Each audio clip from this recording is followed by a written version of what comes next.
என்ன என் ஆனந்தம், என்ன என் ஆனந்தம் சொல்லக்கூடாதே. என்ன என் ஆனந்தம், என்ன என் ஆனந்தம் சொல்லக்கூடாதே. மன்னன் கிறிஸ்து என் பாவத்தை எல்லாம் மன்னித்து விட்டாரே.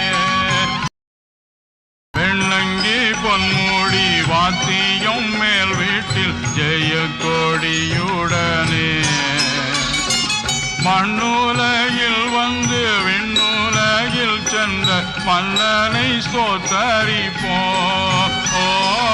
மண்ணுலகில் வந்து விண்ணுலகில் சென்ற மன்னனை ஸ்தோத்தரிப்போம்.